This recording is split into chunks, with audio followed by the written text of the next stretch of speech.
اپنی سپورٹ اور الیکشن میں ووٹ دلوانے کے لیے راضی کرنے کی جو جدوجہد ہے وہ اپنے عروج پر ہے. روزانہ کے حساب سے کارنر میٹنگز ہو رہی ہیں, وہ رپورٹ بھی ہو کیونکہ نیشنل میڈیا میں وہ رپورٹ نہیں ہو رہی بلوچستان کی ایکٹیویٹی, لیکن یہاں جو سوشل میڈیا اور لوکل چینلز ہیں ان میں روزانہ کے حساب سے جو ساری ان کی ایکٹیویٹیز ہیں وہ رپورٹ بھی ہو رہی ہیں, اور ایک فیسٹیوٹی کا عالم ہے. گو کہ سردی اور موسم کی صورتحال اتنی آئیڈل نہیں ہے جتنی کہ ادروائز ایک نارمل موسم میں الیکشن کیمپین ہوتی ہے, لیکن آہستہ آہستہ یہ ہمیں تیزی نظر آ رہی ہے. اور سب سے پہلے پرانے زمانوں میں امیدوار خود چل کر آیا کرتے تھے, تو گاؤں میں یا شہروں میں پتہ چلتا تھا کہ کسی محلے میں, کسی گاؤں میں, کسی اسٹریٹ میں امیدوار اس حلقے سے جو کھڑا ہوا ہے وہ آیا ہے. لیکن اب یوں ہے کہ جدید جو انفارمیشن کے ذرائع آ گئے ہیں اور پروپیگنڈا کے, امیدواران سے پہلے ان کے پینافلیکسز جو ہیں وہ کھمبوں پہ پہنچ جاتے ہیں نیبرہڈ میں, ان علاقوں میں, ان دیہاتوں میں, اور لوگوں کو بہت جلدی پتہ چل جاتا ہے کہ ان کے حلقے میں کون کون امیدوار کھڑے ہوئے ہیں. حتیٰ کہ وہ امیدوار جن کو کوئی معمولی ووٹ پڑنے کی امید ہوتی ہے ان کے بھی ہزاروں کے حساب سے پینافلیکسز, ہورڈنگز وغیرہ ان علاقوں میں وہ اب بھی خود بھی لگاتے ہیں اور ان کے جو سپورٹرز ہیں وہ لگاتے ہیں. تو بلوچستان میں بھی ہورڈنگز اور پینافلیکس کی جو بہار وہ آیا چاہتی ہے, اور ہر طرف آپ کو بشمول کوئٹہ یہ بہار نظر آئے گی. اسی طرح بلوچستان کی جو دیگر جو میجر پارٹیز ہیں, JUIF ہے, پشتونخوا ملی عوامی پارٹی ہے, فیڈرل پارٹیز جو ہیں پیپلز پارٹی اور مسلم لیگ نون, وہ بھی اور عوامی نیشنل پارٹی اور دیگر جو چھوٹے گروپ ہیں وہ بھی آہستہ آہستہ گیئر اپ ہو رہے ہیں. مسلم لیگ نون کا اوپر سے جو فائنل ابھی لسٹ جاری نہیں ہوئی تھی سیٹوں کی اور امیدواران کی, اس لیے تھوڑا ان کی ایکٹیویٹی جو ہے وہ ڈل سی نظر آ رہی تھی, لیکن اب ان کا فیڈرل سطح پہ اور صوبوں کی سطح پہ سیٹوں کا اعلان ہو چکا ہے. تو اس کے بعد ہم ایک دو دن میں دیکھیں گے کہ مسلم لیگ نون بھی یہاں ایکٹیویٹی شروع کر دے گی. اس کے برعکس پیپلز پارٹی نے پہلے سے اپنی جو یہاں ایکٹیویٹی ہے ان کے امیدواران نے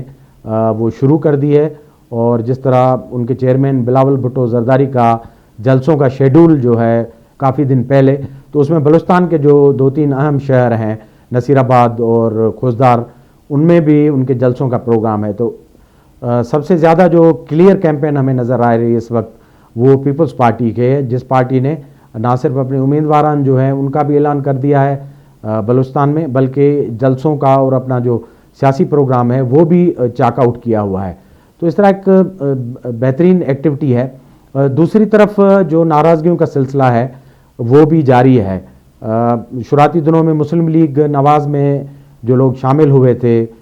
میاں نواز شریف, شہباز شریف اور مریم نواز کی یہاں آمد پر, ان میں سے کچھ لوگ جو ہیں وہ ناراض ہیں, اور شنید یہ ہے کہ وہ ٹکٹس واپس کر رہے ہیں. اس طرح پیپلز پارٹی میں بھی شروعاتی دنوں میں جو لوگ شامل ہوئے تھے ان میں سے نواب محمد خان شاہوانی, جن کا آبائی حلقہ مستونگ ہے اور وہ ہمیشہ وہاں سے الیکشن کنٹیسٹ کرتے ہیں, 2013 کی جو اسمبلی ہے اس میں تو وہ صوبائی وزیر بھی رہے اور کابینہ کا حصہ بھی رہے, لیکن بعد میں 2018 میں وہ کوئی سیٹ نہیں جیت سکے, بلکہ جس پارٹی سے ان کا تعلق تھا نیشنل پارٹی, وہ بھی کوئی سیٹ حاصل نہیں کر سکی تھی. تو لہٰذا وہ نیشنل پارٹی چھوڑ کر پیپلز پارٹی میں چلے گئے تھے. یہ ان لوگوں میں شامل تھے جو شروعاتی 5-6 مہینے پہلے جو پیپلز پارٹی میں BAP ٹوٹی تھی یا کچھ لوگوں نے اور دیگر پارٹیز سے پیپلز پارٹی میں شمولیت کی تھی, یہ ان میں سے تھے. لیکن مستونگ کے حلقے میں ٹکٹ نہ ملنے کی وجہ سے وہ پارٹی سے ناراض تھے, اور انہوں نے ایک پریس کانفرنس کے ذریعے پیپلز پارٹی سے علیحدگی کا اعلان کر دیا ہے, اور ان پر ساتھ الزام بھی عائد کیا ہے کہ پیپلز پارٹی نے وعدے کے باوجود ان کو ٹکٹ نہیں دی, اور ان کے مقابلے میں وہاں نور احمد بنگلزئی صاحب جو پہلے BAP بلوچستان عوامی پارٹی کا حصہ تھے ان کو ٹکٹ دی گئی ہے, تو انہوں نے احتجاجاً وہاں سے استعفیٰ دے دیا ہے. تو اس طرح جوڑ توڑ کا سلسلہ بھی بلوچستان میں جاری ہے, اور ایک ہمیں فضا اور سینیریو بنتا ہوا نظر آ رہا ہے جو آئندہ دنوں میں ہمیں اور کلیئرٹی کے ساتھ نظر آئے گا اور پتہ چل جائے گا کہ کس طرح الیکشن کنٹیسٹ ہو رہی ہے. بلوچستان میں جب الیکشن شیڈول کا مرحلہ جاری تھا اور کاغذات کی جو جانچ پڑتال چل رہی تھی, اس کے دوران تھوڑی ایک آپ سمجھے کہ ایک ہکپ یا بدمزگی کی صورتحال پیدا اس وقت ہوئی تھی جب بی این پی مینگل کے سربراہ سردار اختر جان مینگل کے جو کاغذات ہیں 3-4 حلقوں سے نیشنل اسمبلی کے اور صوبائی اسمبلی کے، وہ اعتراضات لگا کے آر او لیول پر مسترد کیے گئے تھے، تو اس طرح ایک تاثر مل رہا تھا کہ جیسے بلوچستان کی جو میجر پارٹیز ہیں شاید ان کو الیکشن سے باہر رکھا جا رہا ہے، اور خود سردار اختر مینگل اور ان کی پارٹی نے یہ خدشات ایک پریس کانفرنس کے ذریعے جس میں ان کا لب و لہجہ بھی بڑا تلخ تھا، انہوں نے الزام عائد کیا کہ کچھ جو قوتیں ہیں شاید وہ نہیں چاہتی کہ وہ الیکشن کا اور پارلیمانی سسٹم کا حصہ رہیں، تو اس مرحلے پر تھوڑی بدمزگی پیدا ہوئی تھی اور باقی جو لوگ تھے کچھ ان کے بھی کاغذات اس طرح مسترد ہوئے تھے۔ لیکن بعد میں جو الیکشن ٹریبیونل تھے بلوچستان میں بنے ہوئے، ان عذرداریوں کو کی سماعت کرنے کے لیے انہوں نے بڑا ایکسپیڈائٹ طریقے سے 5-6 تاریخ کے دوران ان اپیلز کو سنا، اور بعد میں سردار اختر مینگل سمیت میجر جو پولیٹیشین تھے ان کے کاغذات بحال ہو گئے، ماسوائے ان کے کہ جن پر کچھ چند جو سیریس اعتراضات تھے، کوئی گوشواروں کے، ٹیکسز کے یا ٹیکنیکلٹیز تھی ان میں، باقی کاغذات نامزدگی جو ہے جیسے ہی بحال ہوئے تو ہم نے دیکھا کہ پولیٹیکل جو سین میں بڑی تیزی آنا شروع ہو گئی، اور تمام جو بڑی میجر پارٹیز ہیں جو بلوچستان سے ہمیشہ کنٹیسٹ کرتی ہیں، جن میں 2 فیڈرل بڑی parties peoples party, Muslim League نون، اور یہاں کی جو نیشنلسٹ پارٹیز ہیں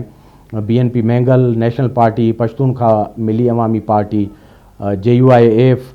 Hazara democratic party, Awami national party, اور چھوٹے جو گروپس ہیں یہاں اور انڈیویجولز ہیں ان میں بالکل تیزی سی آ گئی، اور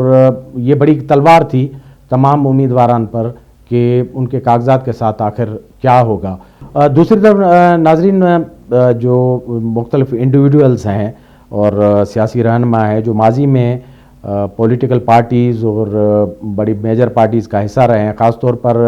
ریسانی جو فیملی اور ڈائنیسٹی ہے، ان میں سے میں نے جیسے آپ کو بتایا کہ جو سابق وزیر اعلیٰ ہیں نواب اسلم ریسانی، وہ تو جے یو آئی ایف کی ٹکٹ سے الیکشن لڑ رہے ہیں، لیکن ان کے جو چھوٹے بھائی ہیں نوابزادہ حاجی لشکری ریسانی،